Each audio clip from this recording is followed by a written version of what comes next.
Nana, Foxy Mama 365. I'm back now with the Real Houses of Potomac, the exclusive. This is called the Rumour Meal. So I was like, what in the world? I started seeing clips of, bits and pieces that I didn't see on episode 1, and I was like, what? So I now went on Bravo and I saw that they had an exclusive episode, which honestly I get mine from Hey You. I get my episodes usually from Hey You TV, and it usually airs a day after, but it didn't even show up at all, even the first episode. And so I had to go online and started looking for it, and I finally found it. So I'm like, should I do a review? Well, here it goes, because it had a few things that I thought were interesting. So shortly after Candice's anniversary party, the ladies are trying to, a few of the ladies are trying to meet up and trying to do some kind of like coming out party for Ashley. But before all of that happens, Candice apparently didn't congratulate Ashley. I didn't say that the last episode. Candice didn't even send a congratulatory text on the birth and arrival of a new baby. Now, what kind of heifer does that? Like, that's so mean-spirited. I mean, no matter what you guys are going through, when it comes to serious issues like death, the birth of a baby, children, like going through this kind of situation, the pandemic, there's things that you have to rise above and just say, you know what, the pettiness, we can put the pettiness aside for today. She could at least have sent her a text, even if you don't send a baby gift or something. It would just have been nice. That's just my thought. But I get it also, like when people are single and they don't have kids, there is a level of, they lack some kind of compassion towards people that have kids. Now, I'm saying this also because I remember Ashley being exactly the same. How she was always coming for the grand dame about different little petty things in her relationship, coming for one and, what's her name? The green-eyed beauty, and saying, oh, they didn't have their finances up, and all of that just kind of seemed petty. But I hope that now that Ashley's got a child, it will kind of, having a child and going through the pain and, being in that state of, having to care for someone else and not making everything about you, it kind of brings you to kind of reality. So I'm hoping, that at some point Candice will come to that. Anyways, Karen and Ray still being a jerk. He can't say the 3-letter words, I love you. It's not that hard. Okay, Ray? It's not that hard, quite frankly. So Candice and Giselle meet up. Finally, they can come to some kind of resolution. Just kind of be on the same page. Which is kind of cool. I guess, like they all say, it looks like when when Giselle is getting the steady dick, especially when it's an anointed D, she seems to be much nicer. And I totally agree, okay? I think most women are a little nicer when they're getting a steady D, okay?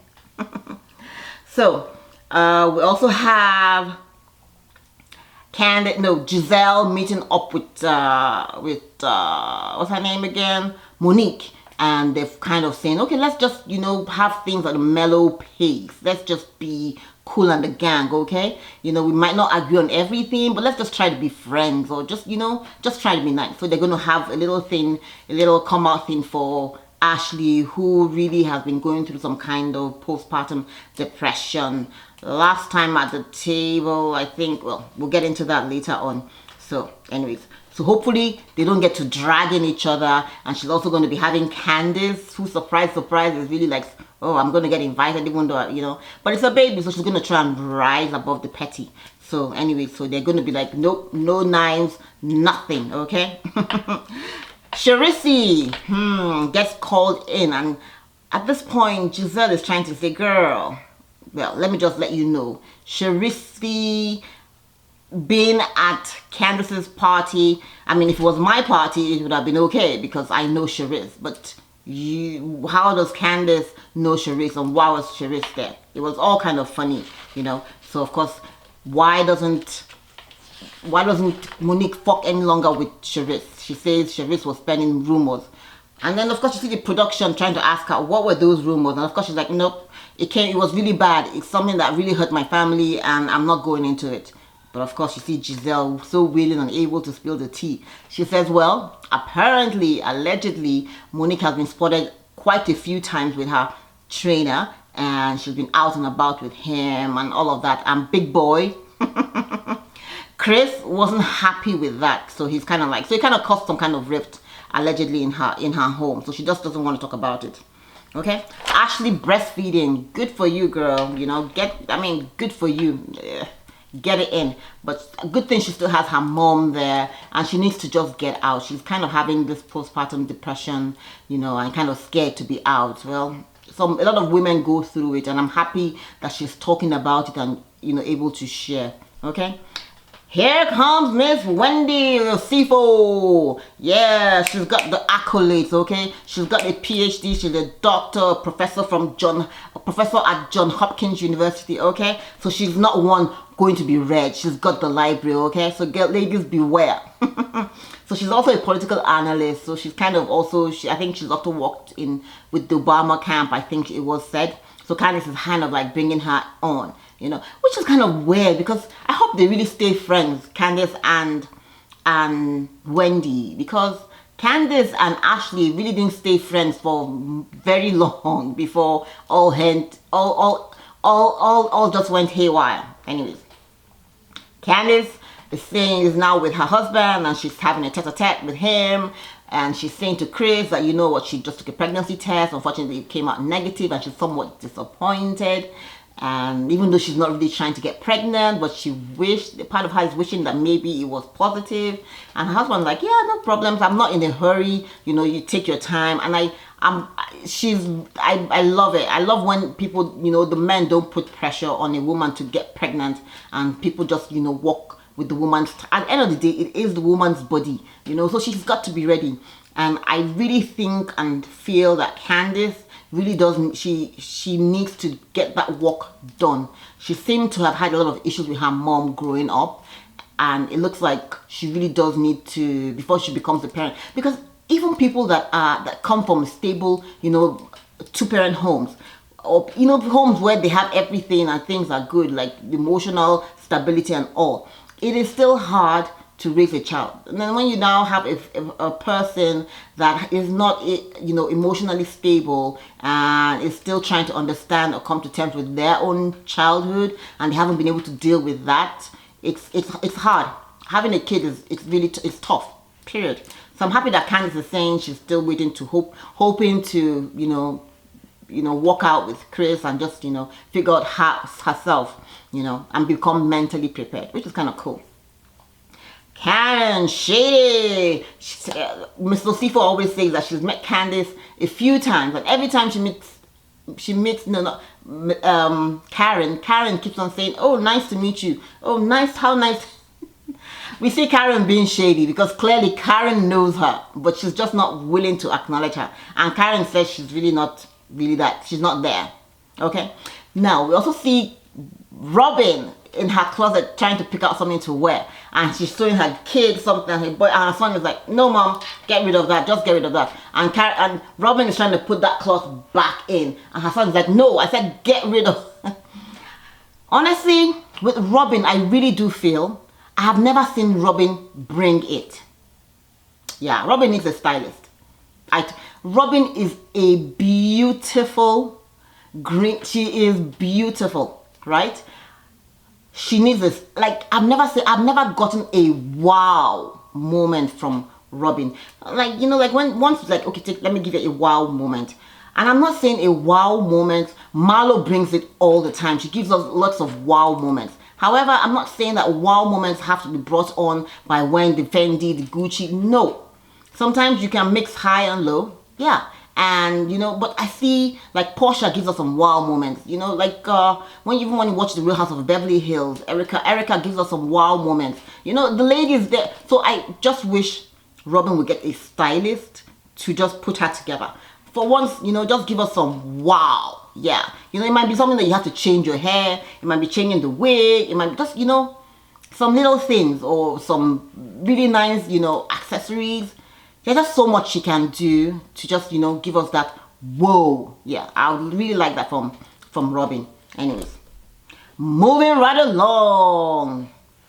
Ashley says Well, she was hoping for an apology at this, lunch, brunch, coming out, whatever party that, she's waited. I mean, that pretty much she's talking about the stuff that Candice said to her even as she was about to have a baby. And Candice refused to apologize even at the reunion, which was kind of mean-spirited.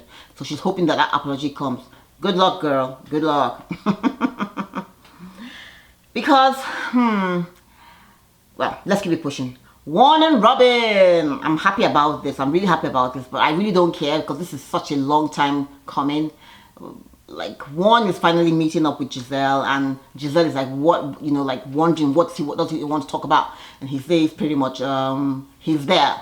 He's at the place where Robin has, held him down, been there for him through thick and thin and everything. And he now really just wants to get a ring and propose and do the wedding.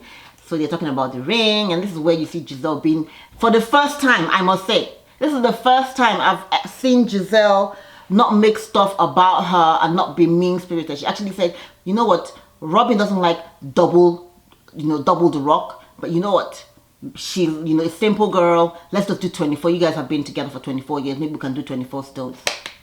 Good for you. And obviously Juan is like, cool, I'm happy to do that. Then one goes on to Jamal and Giselle getting back together, and it being really cool. However, he hopes that both of them understand what can happen to the kids. That with him, he's always been in the life of the kids, and he's grateful to Robin for letting that happen. However, the kids not really knowing Jamal, it might be iffy if he like hurts their mom again, because obviously they're going to be so protective over her, and then they might shut him out pretty much for good. So but hopefully things work out for them. Giselle says, well, if ever Jamal has this conversation with you, double the size, okay? She's a double girl. So Robin is going to get her diamond, which is kind of nice. Moving right along. Oh yeah, I forgot to mention Chris complaining about morning sex versus night sex. Good luck, guys. And I think he was really upset with Candice saying they only had a decent time. Yeah, he wasn't too happy or pleased with that, okay? Ashley's coming out party. Candice befriending Charisse just to get back at Monique. Yeah, I can see that. Candice is that kind of girl. She's that kind of heifer. I definitely can see that. And Monique is like, yeah, when you do that, you're literally like, putting that knife in, because you know that pretty much this lady and I were in a bad place for the last 2 years. So I don't know why. Anyway, we're going to have that conversation. Moving on. Whew. But I also was thinking about this, and I said, last season, Monique actually brought on Horseface, remember? Who was Giselle's ex-boyfriend's ex-wife. Do you remember that?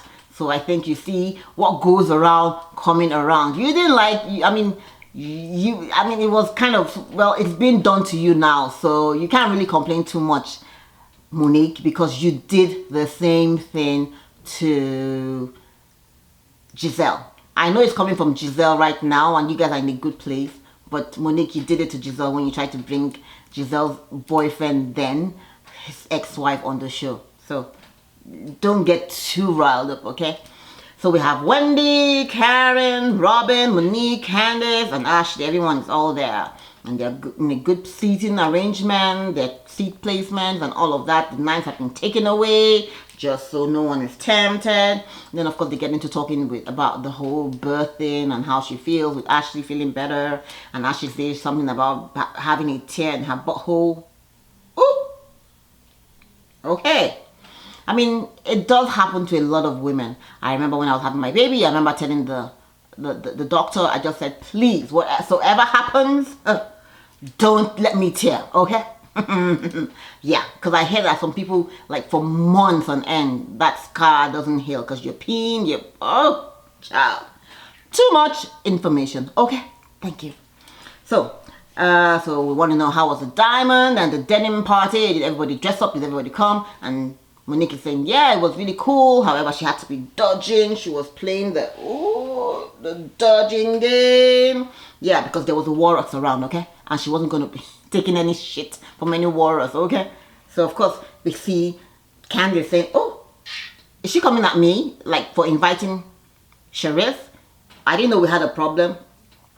We'll get to it. And this is all fake. Candice is being fake. She, yeah, you could have just said, yes, I invited her. I know you guys. Anyways, obviously, she's not going to confess to that. But anyways, well, still no honeymoon. Monique is like, well, we'll come back to that. Still no honeymoon. And guess what? You guys are still using condoms? Ooh, girl, what is going on? You're doing the pull-out method? What method do you use? Well, quite frankly, I use the mind your own business method, okay? Karen is still having sex? Ooh. Now that was totally hilarious. Karen, girl, they keep coming for you and I don't know why. But so indeed, it is a sisterhood. And a conversation is due between Ashley and Candice. I totally agree with that. However, I do not really agree with the fact that this conversation has to be had on the table in front of everybody. So Ashley's saying, hey, this is what my grievances are. I'm upset about some of the stuff you said, and I believe you owe me an apology for that. And Candice is saying, girl, I totally get that, and I'm happy to have the conversation just when there isn't an audience here for you. And you see Ashley going back and forth with Candice and saying, you know what, you have an audience as well. Why can't you just give me this apology? And of course, at this point, all hell breaks loose. All the other women start to chime in at the table. Then, of course, you see the grand dame feeling that, quite frankly, this was an avalanche coming at Candice, and she's been there before.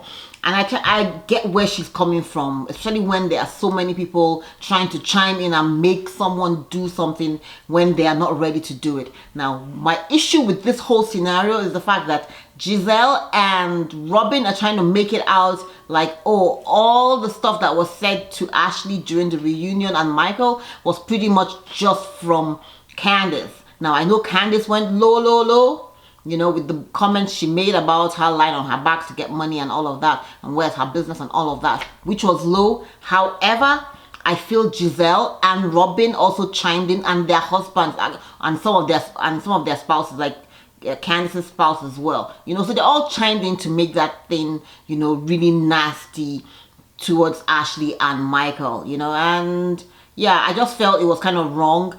If they were able to have a conversation with Ashley off camera, maybe we might see it later. But I just think they might have started by saying, hey, Ashley, girl, we owe you an apology, because they did all of that on camera. So they also owe, you know, an apology to Ashley. And they need to stop trying to make, you know, pin everything, that whole situation on Candice. And I totally get that, you know. However, Candice too can just, you know, if it's not from the heart and she doesn't know, you know, why she's apologizing, I don't think she needs to apologize if she doesn't feel that she's done anything wrong to Ashley. Well, like I said, to Ashley, what goes around comes around, because the last 5 years, Ashley has gone hit at everybody's relationship, and it was okay.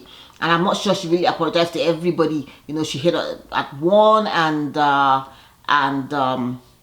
what's her name? The green-eyed beauty. She hit on them when it seemed like one was having an affair. She hit on Sharice when Sharice's relationship wasn't going too well and there was a kind of divorce. She was also going at the grand dame last year when she was saying your marriage is this and that. And so now that everything is coming at her, she now is trying to play the victim. No, girl.